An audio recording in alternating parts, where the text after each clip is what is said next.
It's now time to take out the notebook. Dr. Harold Cassidy is going to explain what radioactivity does to us. I've never known a professor yet who didn't rattle the microphone at the beginning of his lecture. The world is continually, or we, people, now we're going to just talk about people, are continually bombarded by radiations all the time. These radiations come from outer space.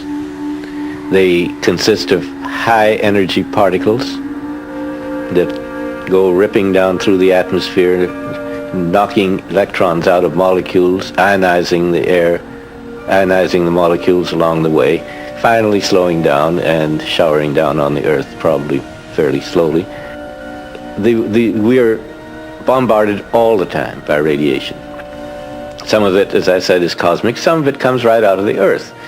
And practically everywhere you go, the Earth contains radioactive materials.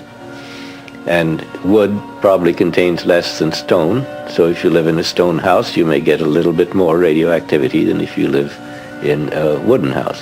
What does it do to us? Well, you can imagine yourself being in the midst of a shower of particles. Some coming up, some coming down, some coming from the sides, whizzing through us. We have no way of recognizing this. But what does happen is these particles can, on occasion, don't ask me how often, hit cells, nuclei of cells, or parts of cells in our bodies. And you can imagine what happens when a high-speed particle with some mass collides with a cell. It's going to break chemical linkages. And one of the theories that is extant is that sometimes, not all the time of course, but sometimes DNA chain is broken. And when it comes back together again, it might come back the way it was before. It might come back in some other arrangement, which would be called a mutant, and the process would be called a mutation. Now that mutant, chances are, is going to be lethal, and the cell will die. But it may not be. It may be something that goes wild and starts the cell multiplying madly, and that would be kind of tumor-like process in which the cell would just multiply madly. It may not make much difference. On the other hand, it may start a chain reaction such that something goes out of kilter. And one process which was directed in a certain direction turns and is directed in another direction and leads astray.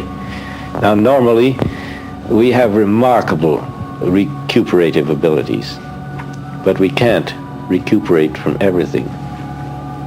And so what happens in a situation when we don't recuperate is that the situation gets worse and worse, and it ends up with something that somebody gives a name to, like, say, cancer.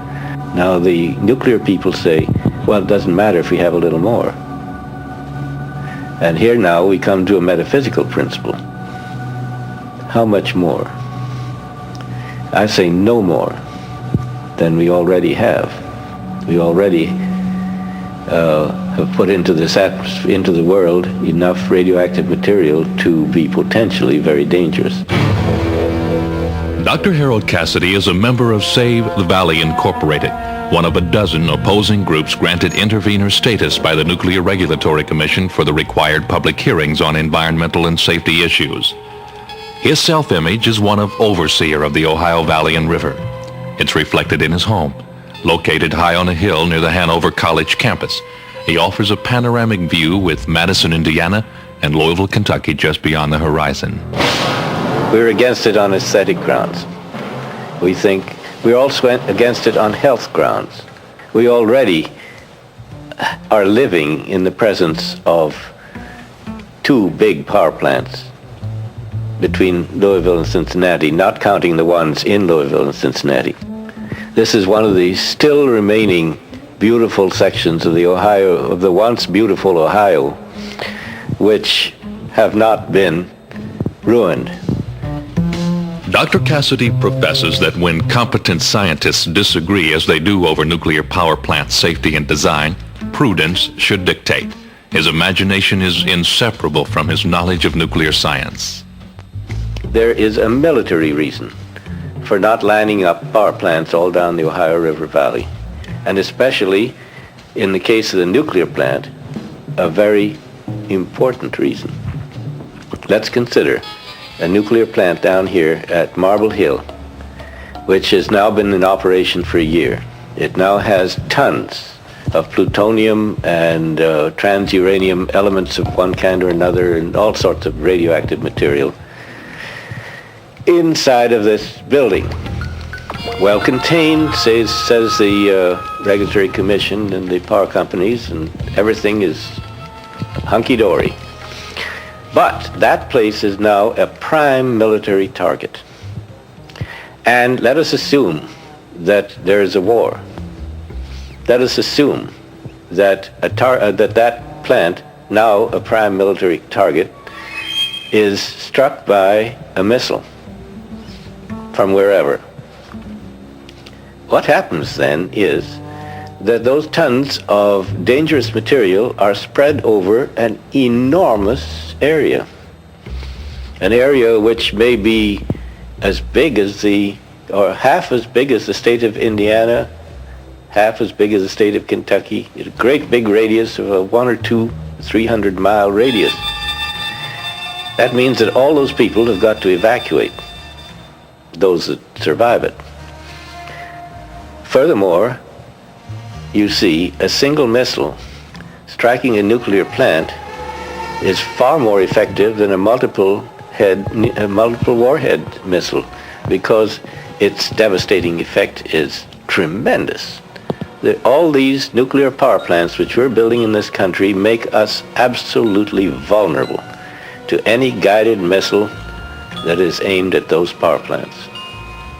And it's fantastic to try to, it's almost impossible to imagine the kind of thing that would happen under those circumstances.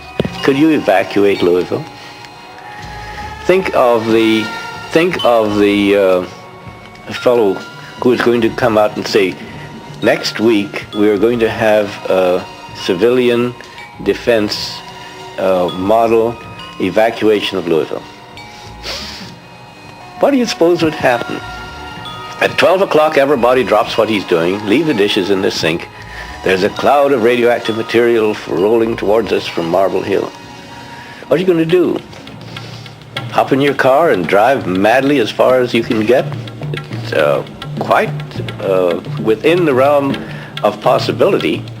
And I'm not talking about now about a nuclear accident in the plant, which is well within the realm of possibility. I'm talking about some kind of overt action from outside.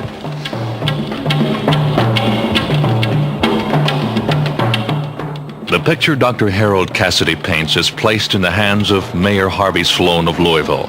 With a willing stroke of stress and concern, Mayor Sloan begins to add detail and sobering colors. Well, there are a number of concerns. First of all, the plant is being planned 31 miles upstream from Louisville, and obviously we have a deep concern about the safety of this nuclear plant. If there ever needed to be an evacuation, our people in civil defense tell us that it would take from anywhere to 3 to 6 days for us to evacuate in Louisville. Being 31 miles north of here, up the Ohio River, this would not give us any time if there should be a major catastrophe. And that's if everything works smoothly, that if we didn't have any major traffic tie-ups or automobile breakdowns or any major congestion of the main arteries, 3 days would be a minimum. I think we have to understand we have in Louisville itself 27,000 housing units. In Jefferson County, I'm sure we have at least double that. And every one of those housing units are going to have to be individually vacated. People are going to have to be able to get out, have the transportation. Many people don't. They're going to have to be able to take their families.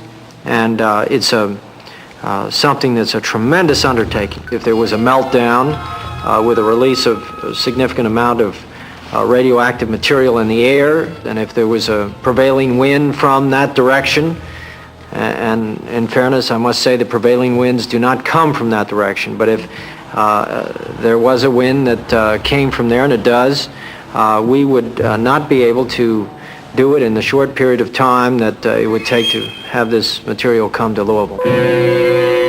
The only bright colors discussed during the mayor's conversation about Marble Hill were the ones on his office walls and the ones in my shirt. The second large concern we have is what kind of effect this plant and its effluent is going to have on our water. We provide through the Louisville Water Company water for about 1 million individuals in this general metropolitan area.